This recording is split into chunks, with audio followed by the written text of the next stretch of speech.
Hey guys, Joanna here. So I'm sitting here and I've been trying to think about like what do I want to say about this week and how things have been going this week and man, I don't know. I just don't know. And here's why I don't know is because I've been in this place that I have never ever been before. And I'm sitting there thinking to myself, well, you would think that about chemotherapy and radiation, right? But the reality is like I know what it's like to heal from painful stuff. I know what it's like to go through painful stuff. Um, what I don't really know what it's like to go through is to be gentle and kind and loving to myself, like after having gone through something. Because normally I'm the type of person, I'm like, all right, what's next? And the reality is that what's next for me is being still and resting and allowing myself to heal and, like allowing myself to feel emotionally vulnerable and physically vulnerable and ask for help, and yeah, I feel kind of naked. This poet that I like, his name is Robert Graves, and he wrote this poem called "The Naked and the Nude," and he says that naked is for love and for medicine and for truth, and nude is for art and for sex and for lies. Like it's, I never understood it, but I kind of get it now. Like me fighting for my life is because I love my life, right? And there are people in my life that I love, and there are things that I still haven't gotten to do, and parts of life that I just want to be so able to just go out and conquer and experience. And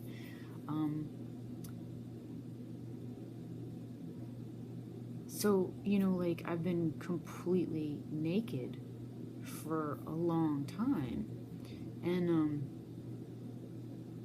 it's been really kind of traumatic.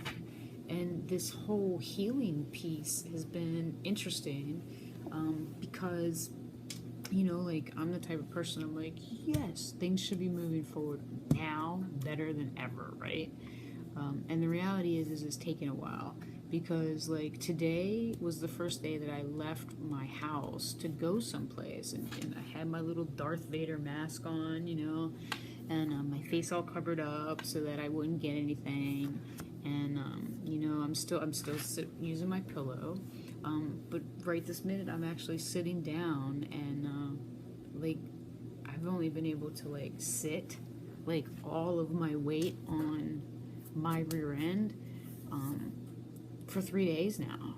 And it's not long time, sections at a time, but it's still like this is a victory for me. Being able to go out today was a victory for me. Um, Not having to go someplace with ice, a packet of ice stuffed down my britches is a victory for me. And today I got to drive, for the first time in a month, and like that was a victory for me. And I was so blessed because my friend Jessica came out after she got off of work and went with me just to make sure that if if I wasn't able to drive fully, that she could drive back. And that was awesome. So it's like I have all these great friends that have been able to be here with me. And like I still feel naked and vulnerable. And like I feel naked and vulnerable about my feelings too, right? So like um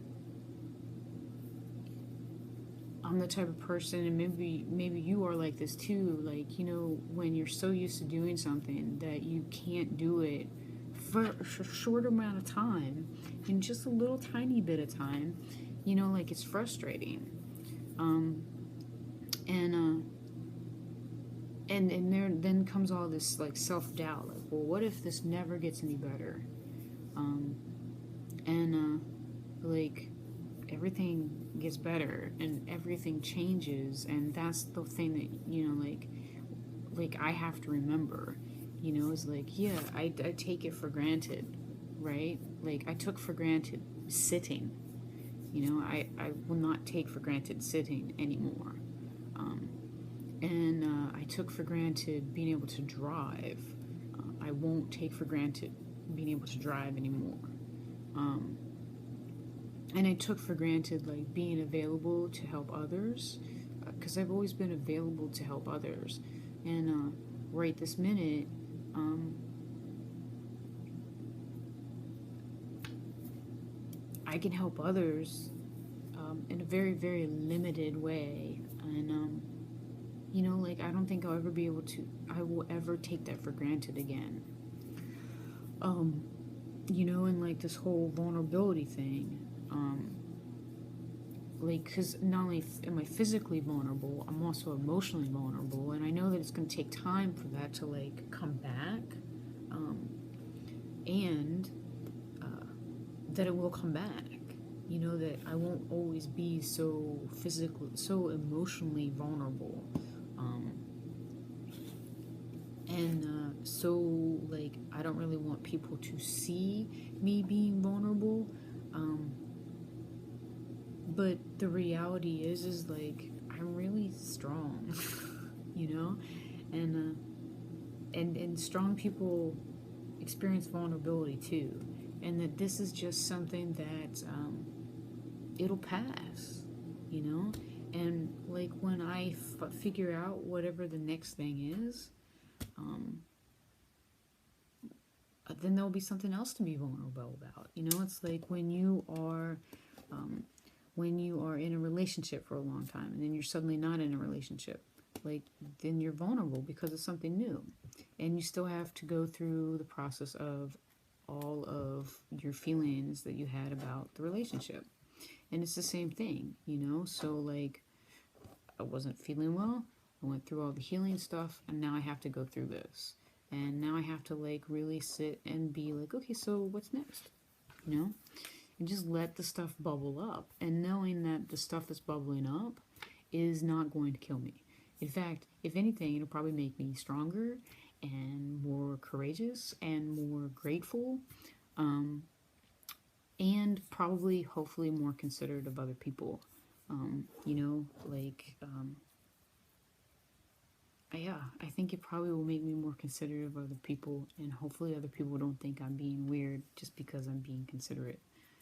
Because some people nowadays, like the way that we live, it's easy to mistake kindness for flirtation, and I think that it's easy to mistake consideration for others for weakness, and that's not true of either of those things. I'm learning that consideration for others is really a strong thing, and it's a very loving thing, and that's what I'm getting out of being vulnerable. And it's odd, and it's ironic, and it's nothing that I haven't experienced in anything else that I've ever recovered from. It's just that it hits at a much deeper level.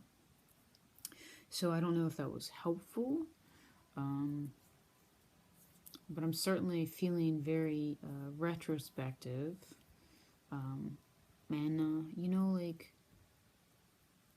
yeah, that's the thing that I would want you to take away, is like whatever it is that you're going through, make sure that you give yourself the time when you're done to be able to process it emotionally, and that you just don't move on straight to the next thing.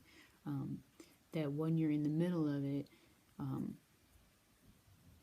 when you're in the middle of the coming out of it process, that you allow yourself to have that space, because that space is important, and that's how you figure out how you see who you've become, is in the healing, because there's new skin growing physically, there's new skin growing emotionally too, and you can do something to help yourself heal if you allow yourself space and time to heal.